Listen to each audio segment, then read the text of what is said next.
Un meurtre brutal a eu lieu à Springfield, dans l'Illinois. Une jeune mère de famille est tuée de sang-froid. Quelqu'un a battu Donna à mort avec un marteau. Les faits accusent un agresseur détraqué qui a été abattu sur les lieux par le mari de la victime. Mark Winger était considéré comme un héros. L'affaire est-elle classée ou le tueur est-il encore au large? Quelque chose me tracassait, j'avais un pressentiment, une intuition. Seule la criminalistique peut distinguer la réalité de la fiction.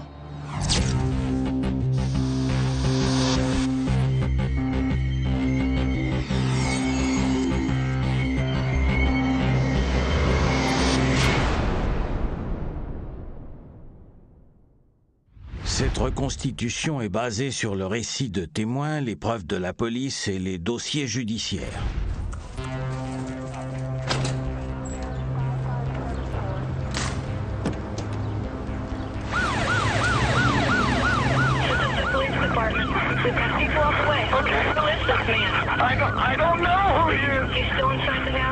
Le 29 août 1995 à 16h30, on avise les enquêteurs Charlie Cox et Doug Williamson qu'un crime a eu lieu chez Mark Winger, un résident de Springfield. On a reçu un appel du répartiteur au sujet d'un intrus et de coups de feu sur les lieux, puis d'une personne possiblement décédée. Right, we're on our way. Let's go. Give me a second. No, let's go now. C'était hors du commun, même pour un appel d'urgence. On l'a su d'après la façon dont l'a traité le répartiteur. C'était inhabituel qu'on reçoive un appel à propos d'un meurtre dans l'ouest de la ville. Les enquêteurs se hâtent vers la résidence. Les ambulanciers sont déjà sur place. Okay, sir, we're here. We're gonna take care of her. You gotta clear out, okay? We need as much room for her as we can. All right, take the head. Dear, can you hear me? She's got a pulse. Le suivant à arriver sur les lieux est l'agent Dave Barringer. Le répartiteur l'a averti qu'il y aurait un homme armé dans la maison. Ce qu'il y trouve est encore plus alarmant. J'ai vu une dame sur le sol, elle était inconsciente. À environ 1,5 mètre d'elle, j'ai aperçu un homme allongé sur le tapis. Il semblait avoir subi une grave blessure à la tête. J'ai compris que les ambulanciers allaient sûrement emmener les deux victimes au plus vite. Alors je savais que les enquêteurs ne pourraient pas voir la scène de crime telle qu'elle était au départ. Je suis retourné à ma voiture et je me suis souvenu que mon Polaroid était dans le coffre. Je l'ai attrapé, puis je suis retourné à l'intérieur en vitesse. J'ai tout de suite pris 3 photos. Je voulais montrer le rapport entre les positions au sol des deux personnes, puis le rapport entre leur position et celle du marteau qui se trouvait par terre à côté de l'homme.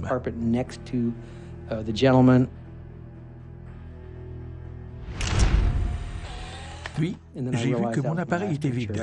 J'avais pris les 3 dernières photos. 10 minutes plus tard, les enquêteurs Cox et Williamson arrivent enfin au 2305 Westview Drive. On a mis un peu plus de temps à se rendre qu'on l'aurait voulu.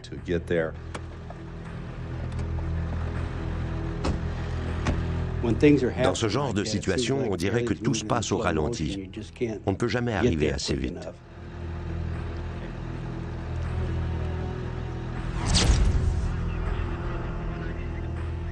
À notre arrivée, j'ai eu un choc en constatant que la femme était vivante.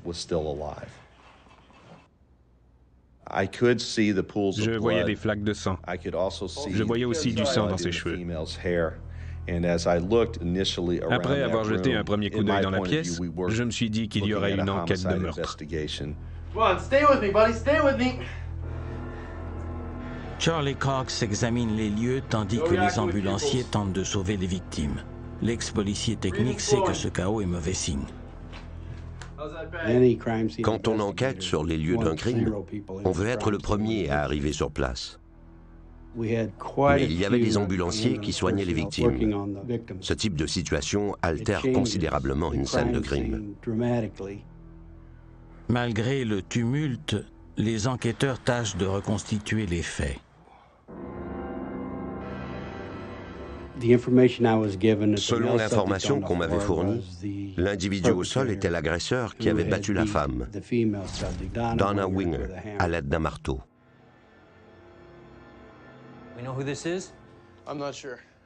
J'ai pris son portefeuille dans sa poche arrière.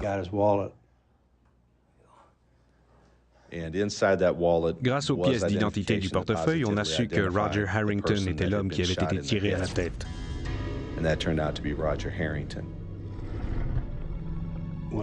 Quand j'ai appris qui il était, je suis allé interroger le mari, Mark Winger.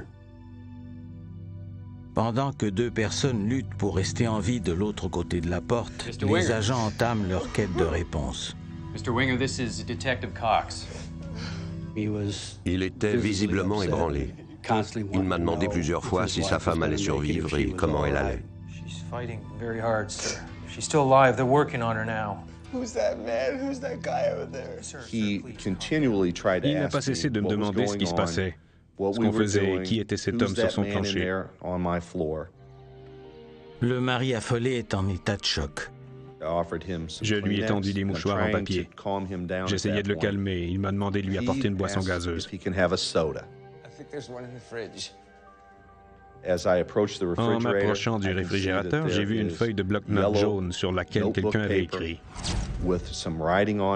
C'est une plainte adressée à une compagnie de transport locale. Elle décrit une course de taxi traumatisante que Donna Winger a subie une semaine plus tôt. L'enquêteur Williamson revient avec la boisson gazeuse tandis qu'on transporte Donna et Roger à l'hôpital. Nice and easy.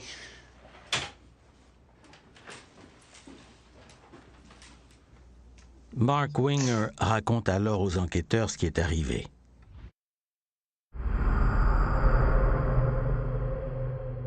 Une attaque brutale a eu lieu dans la demeure de Mark Winger, un résident de Springfield, dans l'Illinois. Sa femme et son présumé agresseur sont entre la vie et la mort. Mark est un ingénieur en sciences nucléaires et Donna est infirmière. Ce couple aisé a récemment adopté Bailey, une fille âgée de 3 mois. Elle voulait tellement avoir un enfant. Mon Dieu, qu'elle était emballée. Elle et Mark ont exploré toutes les autres possibilités avant d'adopter. Une fois qu'elle a tenu Bailey dans ses bras, elle a été enfin comblée.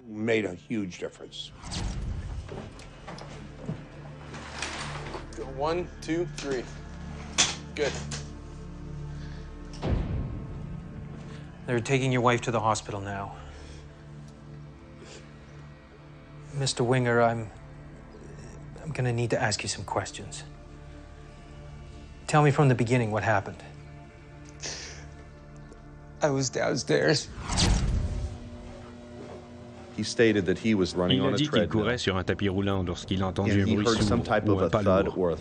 Honey, you all right? Honey.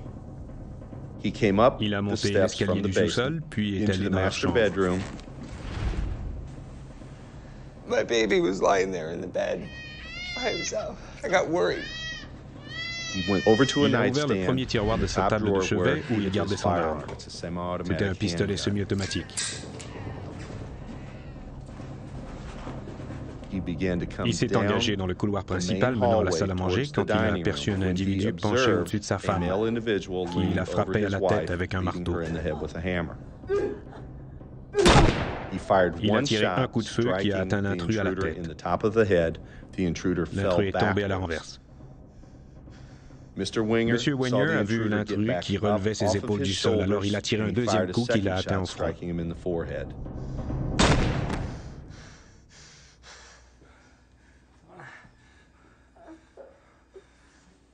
Oh God, Donna! What did he do to you? Oh my God, Donna. Tell me about the hammer. Did you touch the hammer? L'arme qui a tué Donna Winger était un marteau de leur maison. Il devait suspendre un porte-chapeau pour sa femme. Ce jour-là, elle avait donc placé le porte-chapeau et un marteau sur la table de la salle à manger afin de lui rappeler subtilement de le faire. It was lying there. Roger Harrington était étendu par terre et il gémissait. Mark a saisi le marteau, furieux de voir sa femme mourante, alors que ce type était vivant. Il a frappé M. Harrington 2 fois à la poitrine pour le faire taire.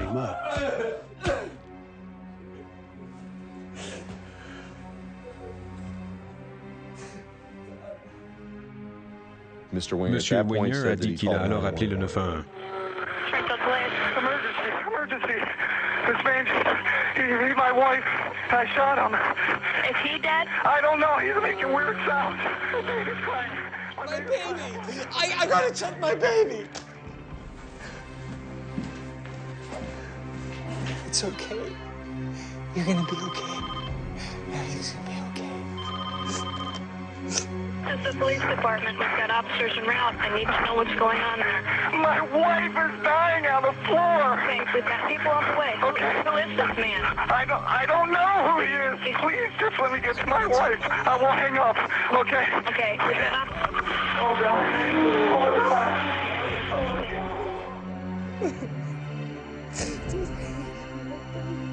C'est au tour de Mark Winger de poser des questions. Please tell me. Who's that guy that tried to kill my wife?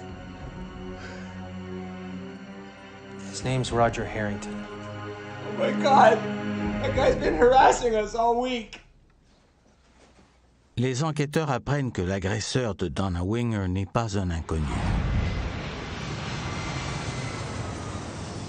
Donna avait loué les services d'un taxi de BART Transportation à Saint Louis, au Missouri, pour rentrer à Springfield, dans l'Illinois, après un voyage en Floride. Le chauffeur du taxi était Roger Harrington. Do you know Dom? Who? Dom. Roger Harrington lui a parlé de Dom, son guide spirituel, ainsi que de folles partouzes. You know, maybe we can get together later in the week if you like. Il conduisait à grande vitesse. Do you mind slowing down? Oh, you're fine. I'm a really safe driver. Donna était accompagnée de son bébé. Elle craignait pour sa sécurité et pour celle de son enfant.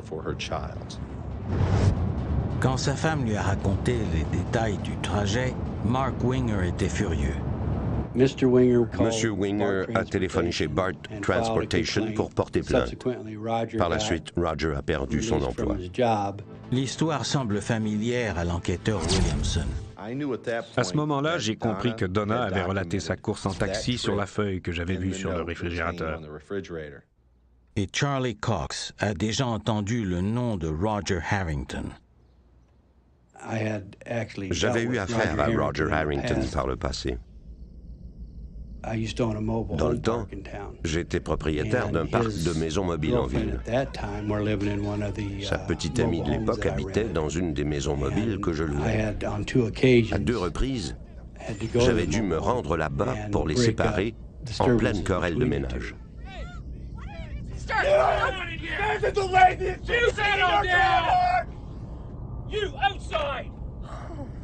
Il n'avait pas agressé physiquement sa petite amie, mais il était capable de devenir très violent et de s'emporter rapidement.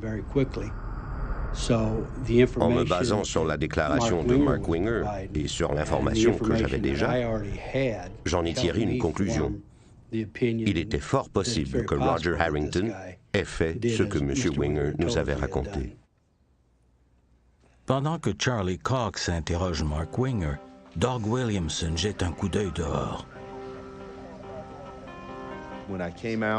Quand je suis sorti de la maison, j'ai repéré un taco très sale. C'était évident que la voiture ne venait pas du quartier. J'ai demandé aux agents si quelqu'un avait vérifié son immatriculation. Elle appartenait à Roger Harrington.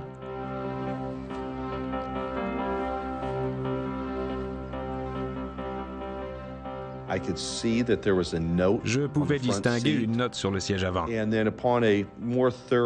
en fouillant le véhicule, j'ai trouvé plusieurs articles qui auraient pu servir d'armes.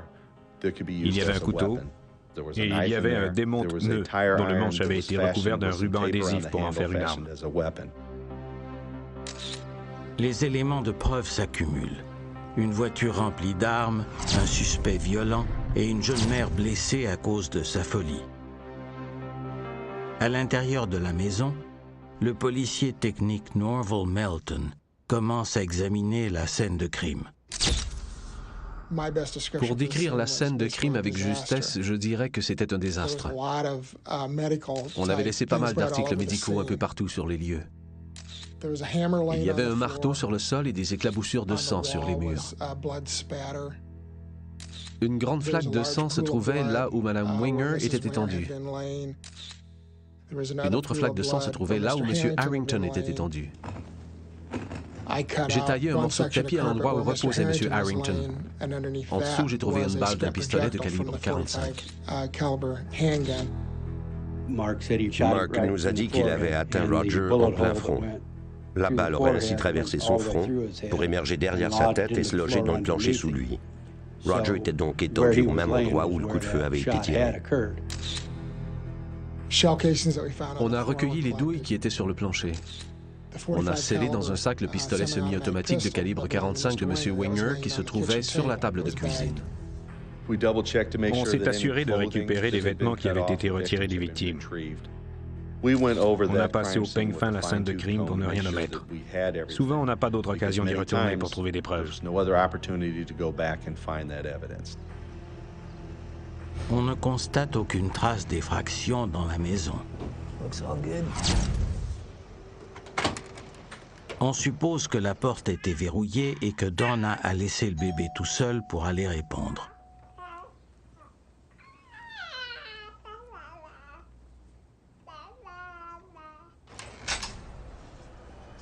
Hi. Hi. I'd prefer not to talk to you. Let me get my husband. Une fois à l'intérieur, la démence de Roger Harrington a dû se transformer en rage. Les agents Cox et Williamson ratissent le quartier pour en savoir plus long sur les Winger. On a parlé à tous les voisins possibles de leur pâté de maison afin de savoir s'ils avaient entendu ou vu quoi que ce soit. On se demandait si Mark et Donna avaient des problèmes conjugaux. Les voisins croyaient que Donna et Mark étaient heureux en ménage et qu'ils menaient une belle vie à l'époque. Ils venaient d'adopter Bailey et ils étaient ravis d'être enfin les parents. Tout semblait être au beau fixe pour eux. Pendant que les policiers Cox et Williamson continuent de reconstituer les événements, ils apprennent une terrible nouvelle. Malgré tous les efforts du personnel médical, Donna Winger a succombé à ses blessures. La nouvelle mère est décédée. J'ai reçu un appel de ma fille Michelle. Elle m'a dit que Donna avait été assassinée le jour même. Quelqu'un avait battu Donna à mort avec un marteau.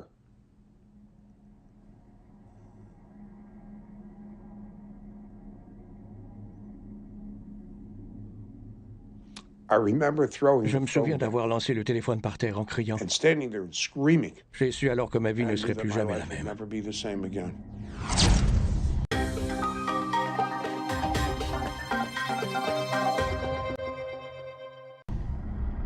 L'homme qui a tué Donna est mort également, abattu par les 2 coups de feu qu'a tiré Mark Winger. La nouvelle d'un tueur fou ébranle la ville de Springfield. Les enquêteurs décident de scruter leur unique suspect. Roger Harrington avait de lourds antécédents de maladie mentale. Ce soir-là, ils interrogent Deanne Schultz, une amie de la famille, au sujet du trajet inquiétant que Donna avait fait avec le psychopathe. Deanne nous a dit qu'elle était la meilleure amie de Donna Winger. Elles étaient très proches. She told me about that bizarre limo ride she had the week before. Here, let me help you. No, I'm okay. Is everything okay? I'm fine. Please just get my case. I insisted she call the police about it because she was very, very terrified. Deanne Schultz avait téléphoné à la police de Springfield. Les agents avaient fait une demande de surveillance pour la résidence. Elle nous a parlé des appels anonymes.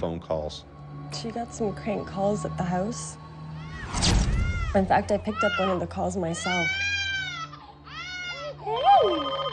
Oh, I'll get that. Thanks. Hello? Hello? Is Mrs. Winger there? Yes, who is this? Elle a compris, d'après sa voix et ses paroles, que cette personne souffrait de troubles mentaux. I just can't believe he did this to her.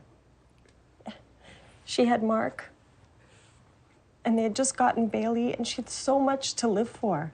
Tout ce que les enquêteurs voient et entendent désigne Roger Harrington comme étant le tueur.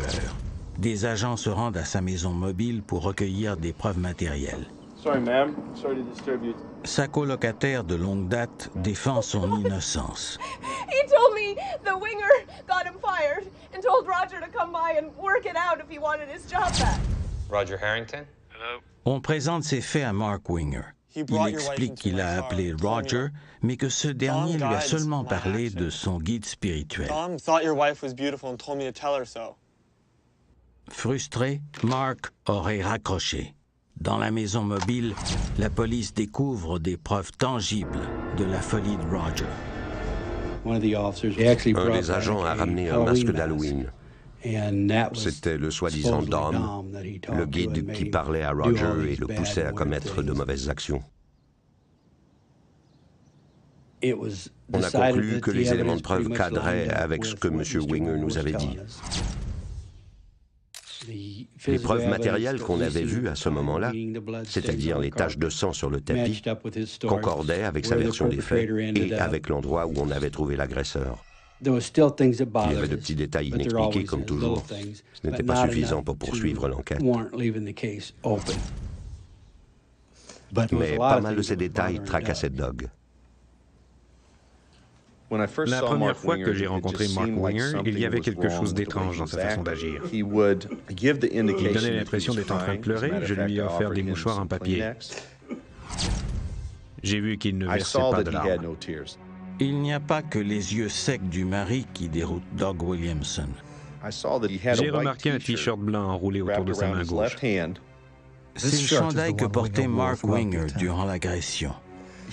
Avant qu'on arrive, il s'était lavé et il avait changé de vêtements. Mr. Winger, they're taking your wife to the hospital now. Malgré la détresse apparente de Mark Winger, il y a anguille sous roche. On a répété plusieurs fois à Mark Winger que Donna était vivante. On l'avait transportée à l'hôpital et on faisait tout pour la sauver. Il n'a jamais demandé à ce qu'on conduise à l'hôpital et il n'a pas dit qu'il voulait voir sa femme. C'était curieux. Mais c'est une simple demande qui éveille le plus de soupçons. Could you get me a soda? I think there's one in the fridge. Sure. Je pense que Mark m'a envoyé chercher une boisson gazeuse pour que je lise la plainte sur le réfrigérateur. C'est ce qui donnait un mobile à la personne qui gisait par terre dans la salle à manger. Il y avait donc des éléments qui ont éveillé mes soupçons.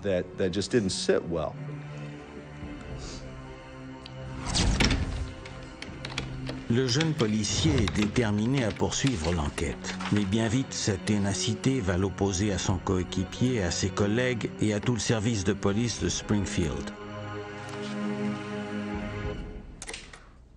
It's a very brave thing you did, sir. You're a real hero. Dès le lendemain, le mari endeuillé reçoit une vague de soutien. La communauté applaudit son courage. Mark Winger était considéré comme un héros pour avoir tué l'intrus qui avait battu sa femme. Mark Winger est reconnaissant envers tous ceux qui lui ont offert leurs condoléances. Il écrit au journal local pour remercier la ville entière.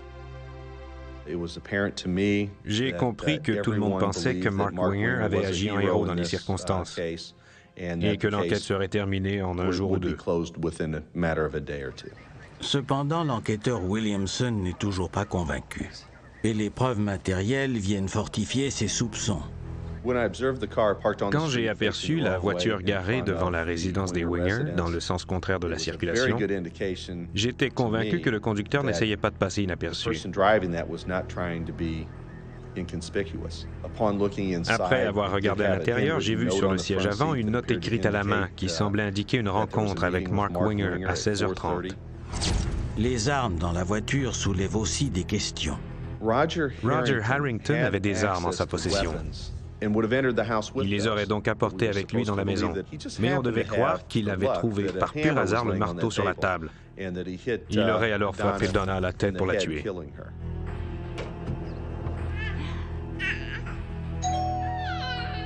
Doug Williamson peine aussi à comprendre comment Donna aurait pu laisser son bébé sur le lit et pourquoi elle aurait fait entrer un homme qu'elle redoutait. On se disait qu'en voyant Roger, Donna a peut-être voulu être polie. Elle l'a fait entrer en croyant que Mark réglerait la situation.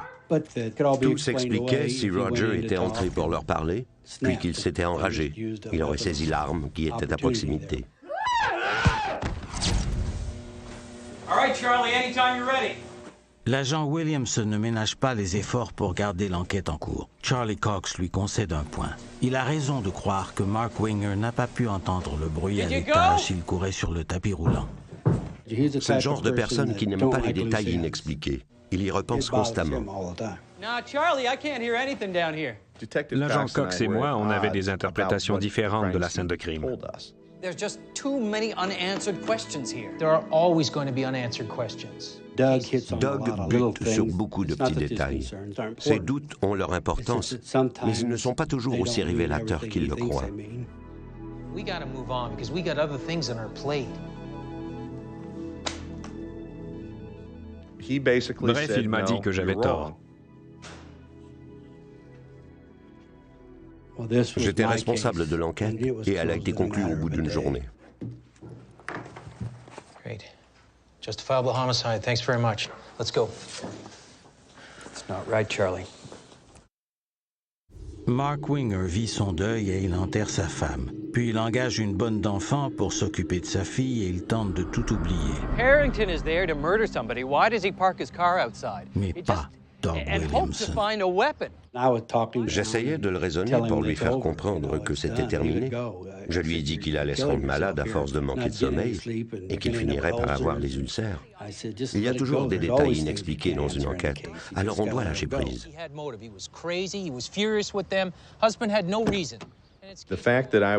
Comme j'étais un jeune policier qui avait moins d'expérience que mes collègues, mes hypothèses étaient rejetées assez vite.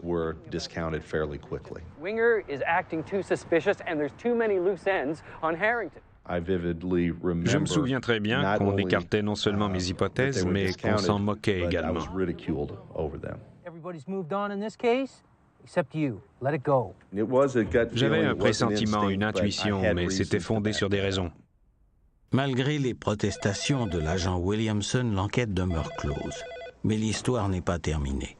Plusieurs semaines après le meurtre, Mark Winger contacte Charlie Cox. Mr. Winger, hello. Well, there's really nothing more to say. The case is closed. J'ai senti qu'il tâtait le terrain pour savoir si on avait rouvert l'enquête ou si elle était encore en cours. Même quand on enquête sur nos premiers meurtres, on applique une des étapes de base qu'on apprend durant la formation. Tâchez de savoir pourquoi une personne veut s'engager dans l'enquête. Okay. Well, thanks for calling. Have a good afternoon. Je lui ai dit que l'enquête était close depuis un bout de temps. J'ai rajouté qu'à mes yeux, il était encore un héros. Un mois ou deux après, il est revenu à la charge. I was just kind of in the neighborhood, so I thought I'd stop by. Good. Ça ne m'était jamais arrivé qu'un individu lié à une affaire de meurtre revienne me parler aussi longtemps après les faits. D'habitude, on ne revoit pas ces gens-là. Ils ne semblaient pas avoir de chagrin.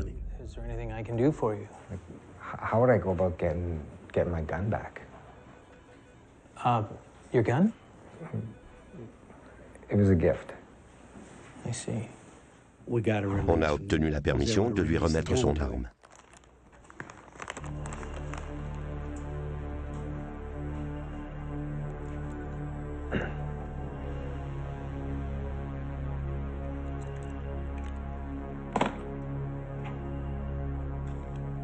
I gotta go check on Bailey. Right. Thanks again. Okay. Tout de suite, j'ai communiqué avec Doug et je lui ai dit qu'il y avait quelque chose de louche. C'est la goutte qui a fait déborder le vase et convaincu l'agent Cox que Mark Winger ne disait pas la vérité. Ce n'était pas significatif pour moi qu'il veuille avoir son pistolet et ce ne l'est toujours pas à ce jour. Mais aux yeux de l'agent Cox, ça voulait tout dire. Alors, on est allé voir nos patrons. C'est une enquête qui était difficile à rouvrir. Tout d'abord, j'ai dû admettre que j'avais eu tort auparavant et que j'avais tiré de mauvaises conclusions. It's just a hunch. You know, we haven't got a lot of evidence, but... Ils ont refusé. On avait seulement une intuition et rien de concret. Ils n'allaient pas nous laisser ridiculiser cet homme qui était bien vu au sein de la communauté. We blame the wrong guy. We can find the evidence. Our case is closed. Anything else? À contre-cœur, les deux enquêteurs admettent n'avoir que des preuves circonstancielles, rien de plus. Sans preuves irréfutables, il est impossible de lancer une autre enquête. Le temps passe. 1 an après le meurtre, Mark Winger refait sa vie. Il épouse la bonne d'enfant de Bailey pour fonder une nouvelle famille. Les efforts des agents Cox et Williamson n'ont pas réussi à rouvrir l'enquête sur Mark Winger. Même si l'enquête était close, Doug et moi, on discutait toujours des détails et de nos différentes impressions. Ça nous préoccupait.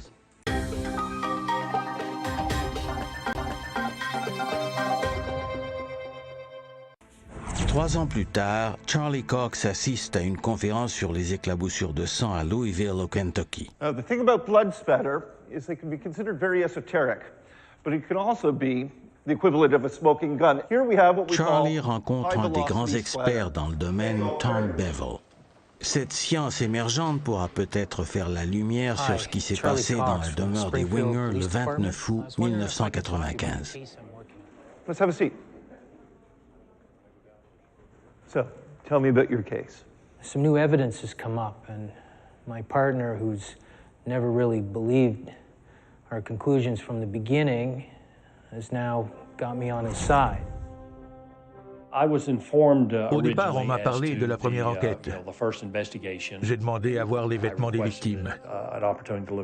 C'est ainsi que tout a commencé. What I want you to do is just send me everything that you've got. Les enquêteurs font une demande afin d'obtenir des échantillons de vêtements et d'autres preuves matérielles pour que Tom Bevel les examine. Ils reçoivent une réponse déconcertante. Nothing's coming up. What do you mean nothing's coming up? Try it again. Tous les éléments de preuve avaient été prêtés à Michael Metnick, l'avocat qui représentait Mark Winger dans sa poursuite contre Bark Transportation. Quelqu'un a dû pousser Mark Winger à actionner Bark Transportation pour la perte de la mère de son enfant. La poursuite était donc basée sur le fait que Bailey allait grandir sans la présence de sa mère.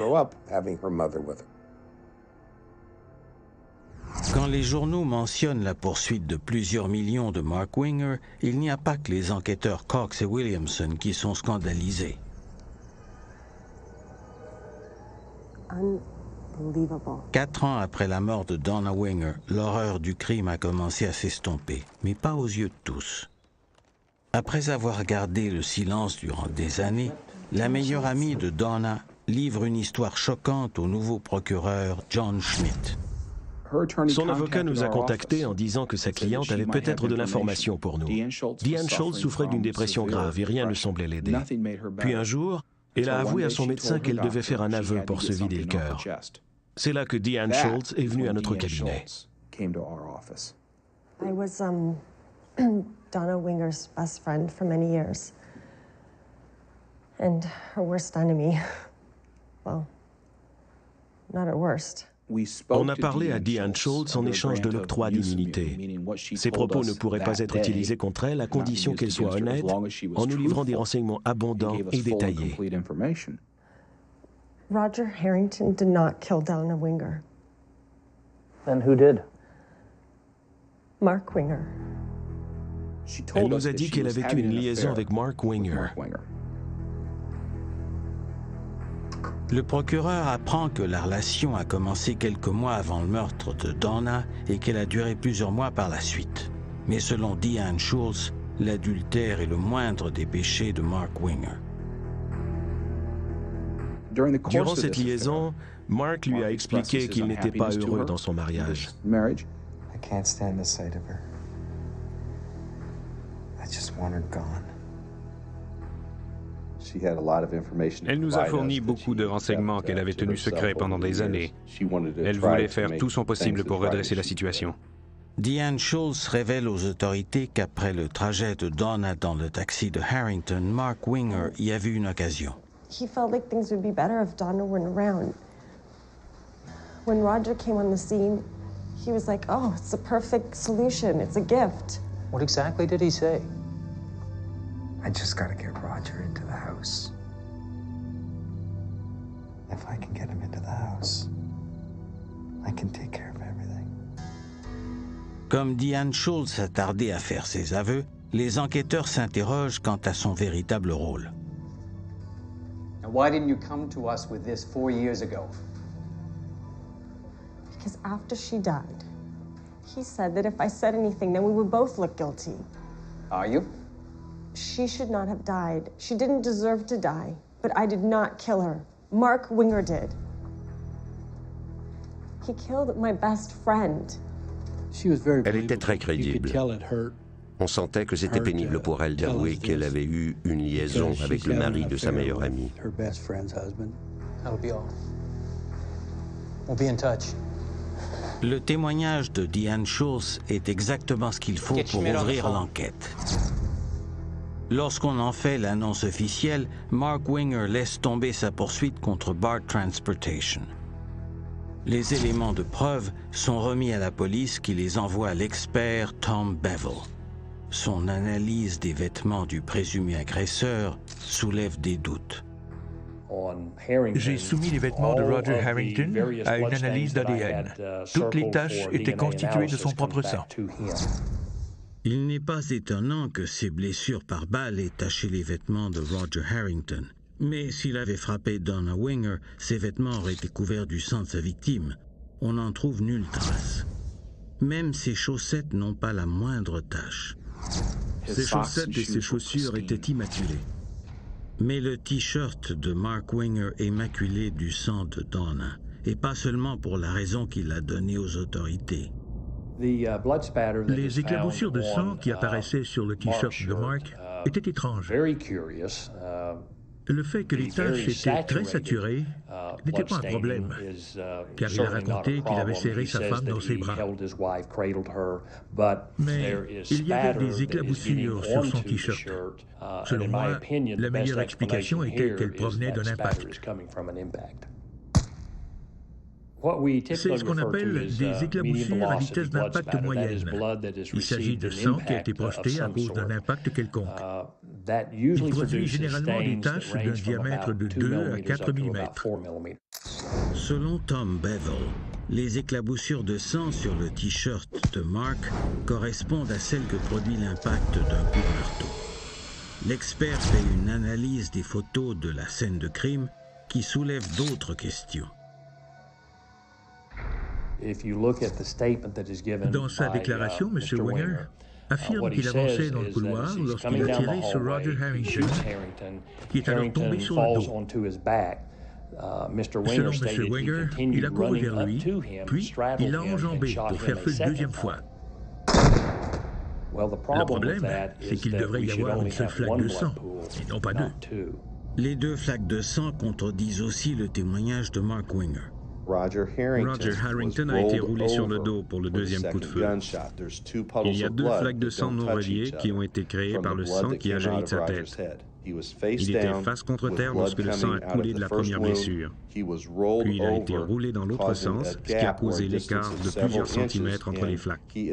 Roger était encore dans cette position quand on est arrivé. Si on mesure la distance entre les deux flaques de sang, on obtient à quelques centimètres près la largeur d'épaule de Roger Harrington.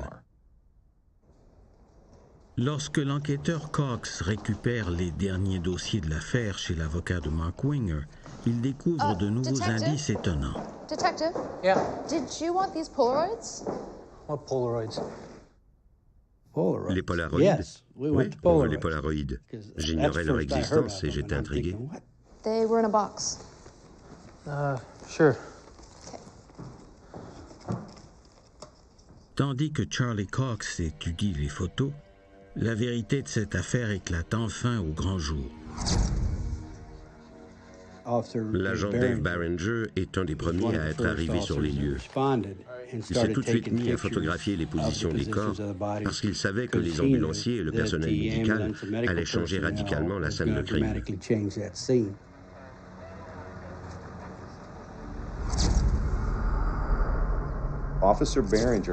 L'agent Beringer était reparti et il avait probablement déposé ces photos en tant qu'élément de preuve avant qu'on ne quitte les lieux. L'enquête a été conclue assez rapidement, si bien qu'on n'a pas pu passer en revue les éléments comme on aurait dû le faire.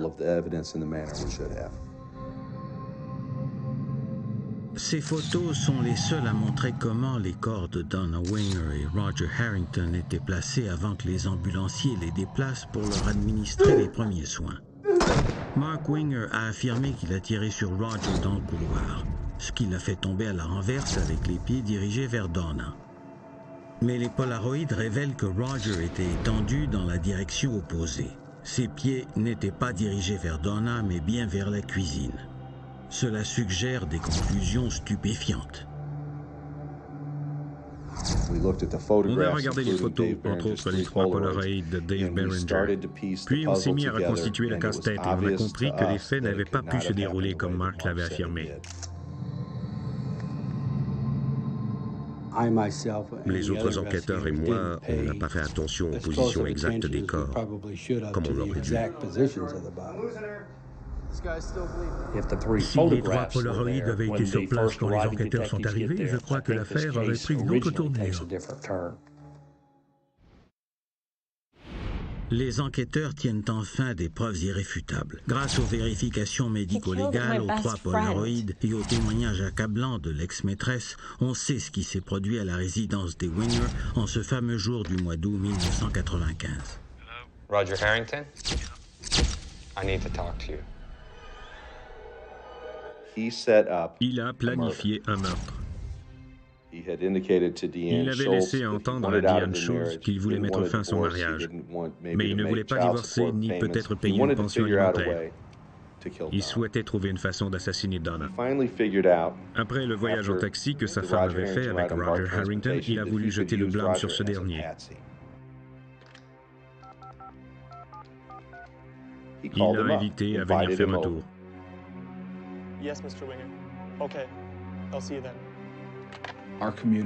Notre communauté a enterré Roger Harrington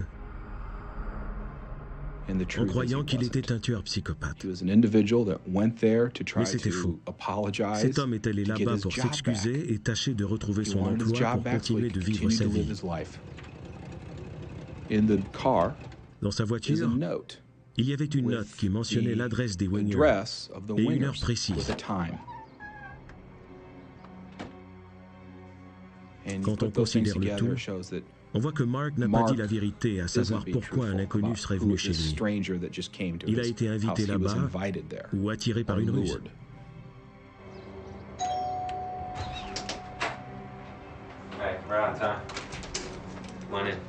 Roger Harrington s'amène en pensant qu'il vient pour présenter ses excuses.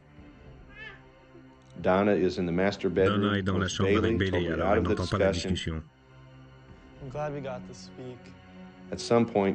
moment donné, Mark dirige Roger vers le réfrigérateur. C'est là qu'est fixée la plainte de Donna à propos du trajet avec Roger. I'm really sorry about what happened the other day. Yeah. So am I. Whoa, sorry. Turn around. I didn't mean for any of this. Get on your knees. La première balle atteint la tête de Roger de haut. I didn't mean anything. I'm so sorry. Roger est bien plus grand que Mark. Alors il devait être à genoux quand il a été atteint.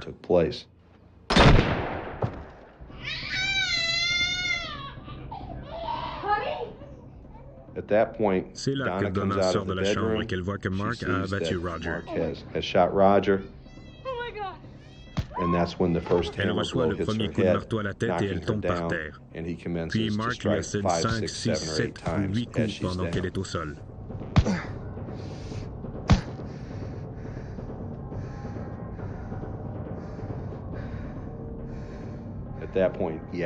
Ensuite, il doit enjamber le corps de Roger Harrington pour prendre le téléphone et appeler le 911.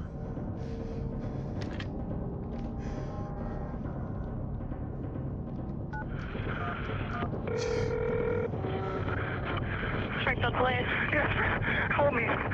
What's the problem? Somebody tried to kill my wife. Pendant l'appel au 911, on entend clairement en arrière-plan que Roger Harrington est encore vivant et qu'il respire. Is he dead? I don't know. He's making weird sounds.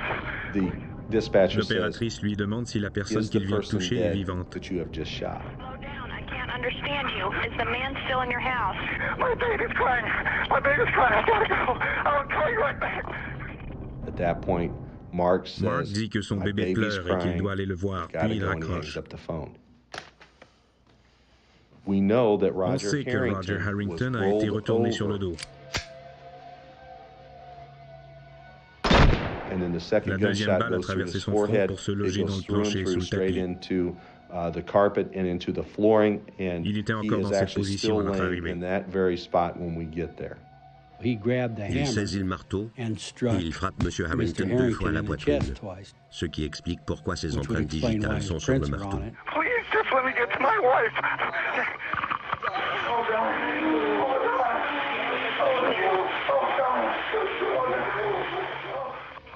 Mark Winger presse la blessure de sa femme contre son t-shirt pour l'imprégner de sang et camoufler les éclaboussures. Il y avait beaucoup de sang sur ses vêtements, alors que Roger Harrington n'en avait presque pas sur les siens. Mark avait bien ficelé son histoire, mais il ignorait ce que la criminalistique peut établir à partir des preuves. C'est la science qui nous a surtout permis de prouver qu'il avait commis ce crime. Dans cette enquête, les éléments clés ont été les 3 Polaroids de l'agent Dave Beringer qui nous ont montré les positions des corps, l'analyse des éclaboussures de sang et le témoignage de Deanne Schultz. Quand on réunit tout cela, on peut établir les faits hors de tout doute raisonnable. Près de 7 ans après les meurtres, Mark Winger est trouvé coupable d'avoir assassiné sa femme et Roger Harrington. Il est condamné à la prison à vie. Je veux que le public sache qu'un crime brutal peut se produire dans la résidence d'un couple aisé. Tout le monde dans leur entourage croyait que c'était un couple heureux. Mais on ne sait jamais ce qui se passe à l'abri des regards. Je continue de repenser à cette affaire tous les jours. Cela influence encore la façon dont je travaille et la façon dont mes collègues travaillent au sein de la police de Springfield.